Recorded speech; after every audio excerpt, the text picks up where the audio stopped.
والله يدعو إلى دار السلام ويهدي من يشاء إلى صراط مستقيم. Islam is for every race. Welcome to this week's edition of the Beauties of Islam. I'm your host, Yusuf Estes, and for the next few minutes we're going to be talking about one of the many beauties of Islam.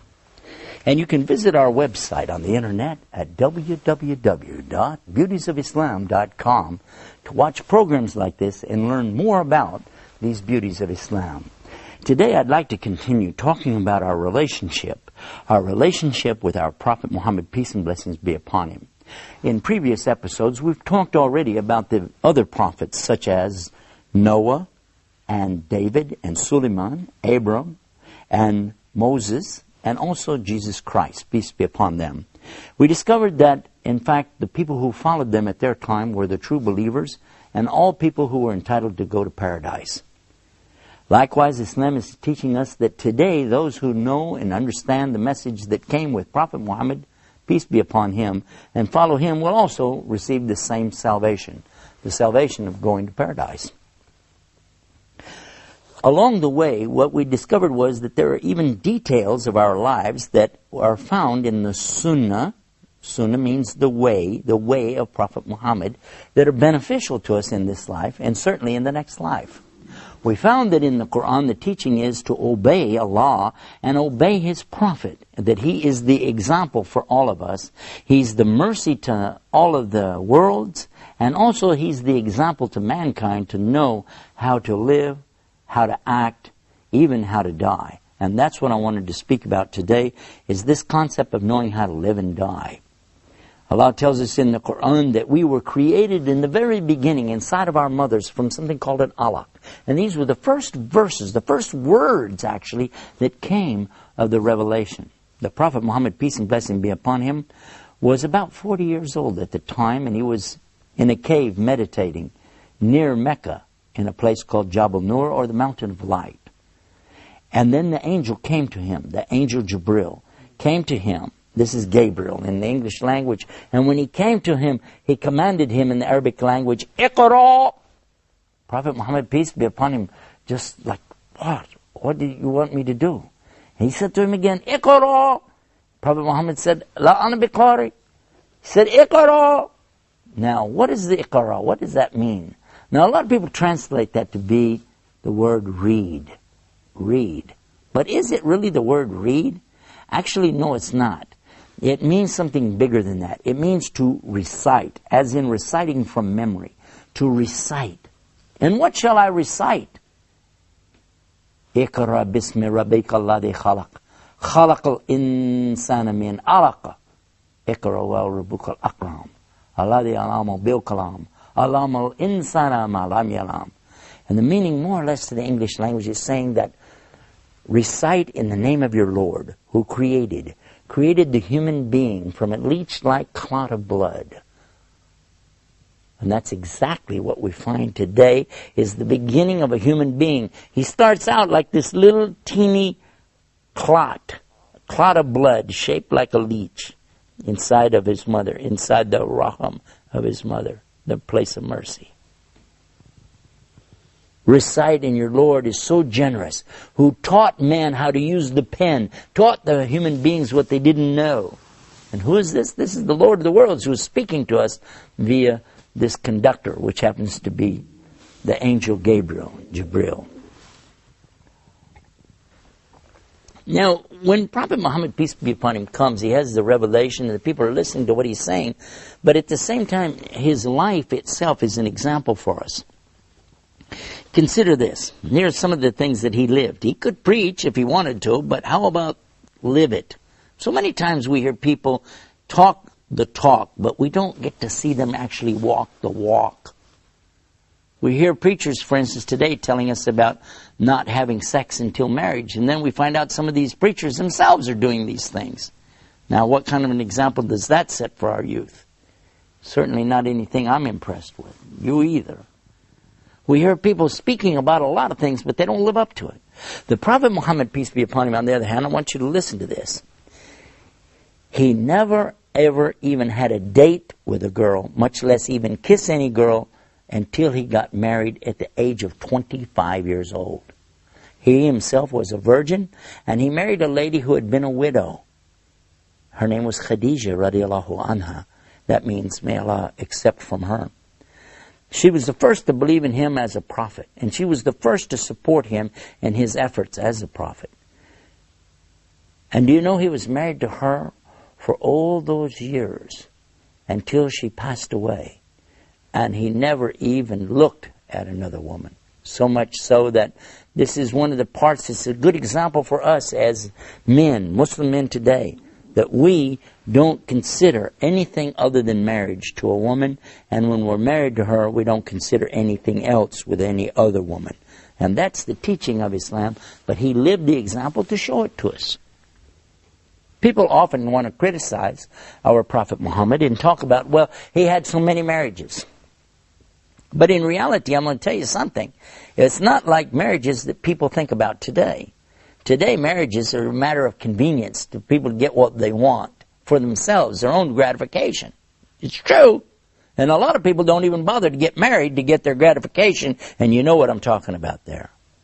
But in Islam, it was always forbidden, and still forbidden today, for a man or a woman ever to have a relationship outside of marriage. If a man is married, he can have all the relationship he wants with his wife, and she with her husband, as much as they like, within certain limitations. How beautiful that relationship is. But never, even as a joke, should Muslims even consider something about doing anything outside of marriage. And Prophet Muhammad, peace be upon him, was the best example. Now let's talk about his marriages. He only had one wife until she passed away. And then he took a wife who was an older woman that other people maybe didn't want to marry her. She was a very big lady, but he married her. He married a woman who was very old, beyond the age of even having a desire for men, but she needed somebody to care for her, to take care of her, be responsible for her. And he accepted that responsibility. He was offered the marriage of his best friend. His best friend was offering him marriage to his daughter when she was very young. And when we come back from the break, I want to talk about the marriage of Prophet Muhammad, peace be upon him, to his wife Aisha. Stay right there. I know you're going to want to hear this when we come back with more about the beauties of Islam. Islam is keeping up the pace. Islam is for every race.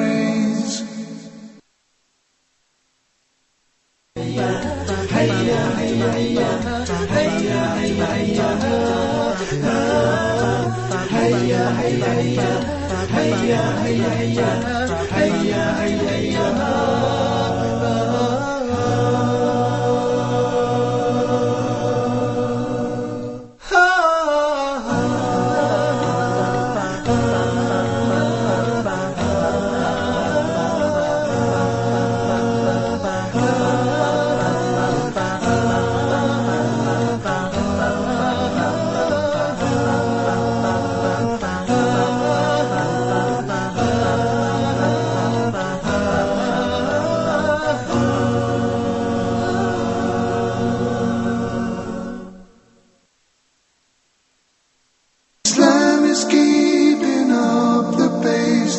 Islam is for every race. We're back and you're watching the Beauties of Islam. We've been talking about the relationship that we as Muslims have with the Prophet Muhammad, peace be upon him. We've discussed how he's the example for us, and we particularly talked about sex life, and we were saying that the Prophet Muhammad, peace be upon him, had never ever engaged in anything like this except in legal marriage to his wife. We left off in the last part of this episode talking about his marriage to Aisha. I'm sure many of you want to know about this. This is the famous story that many people have twisted way out of shape, and certainly something for us to delve into, and I want to at least briefly touch on this subject. People have accused the Prophet Muhammad ﷺ, peace be upon him, of some very illicit actions, especially with regard to this topic. So let us examine exactly what it's really about. First of all, the teaching that we have comes from Aisha herself. Now, all we know about her age is what she said herself. So the first thing we would ask you is, do you believe her? And if you said yes, do you believe her in everything she says or just some things? If she was going to testify in a court of law, would you accept everything she said? Because we would. We'll be the first to accept what she said. But do you know what it was she said? Actually, here's how she presented it. She said she was outside playing in the dirt with her toys, with her friends, whatever. Her mother comes to her. Now listen carefully. Her mother comes to her and tells her, let's go inside the house. So they go inside. Now, when she gets inside, she finds her father is there. Now, so far, mother and father. Got it? And her father is offering her in marriage to Prophet Muhammad, peace and blessing be upon him. Understand clearly, it was not the Prophet Muhammad, peace be upon him, that came to them saying, hey, I need a wife. It was the other way around. They were coming to him and saying, look, we would like it very much if you'd consider marriage to our daughter. Because this was known to be a custom of the tribes at that time to offer their young daughters, even when they were first born, to offer them in marriage. That when the child is old enough, take the child and that's your wife. But what we found in Islam is something amazing. In chapter 4, verse 19 of the Quran, Allah clearly says, O you who believe, you do not inherit women against their will. So women could no longer be married off without their own consent, and it's not considered that a young girl 6, 7, 8, 10 years old is old enough to make such a choice. Not until she reaches the age of puberty and she has the full mental capacity and maturity to make that decision. That's what we learned from this example. Because guess what? In the rest of the story, she said she went back outside to play. Now, how could anybody get anything out of that except the clear message that they didn't get married at that time? Because she did go back out to play. Now, there's another hadith or story that comes. Then she again tells us she was older. This is another example of not understanding correctly. And many people don't. Maybe some Muslims don't either. But it's clear this was another occasion because she's older now. And now her mother again comes to her, takes her inside, and her father is again offering her in marriage to Prophet Muhammad, peace be upon him. And guess what? At this time she was old enough, mature enough, and old enough to have children, and she made the decision herself to accept that her father was offering her in marriage, and she said yes, she would like to be married to Prophet Muhammad, peace be upon him.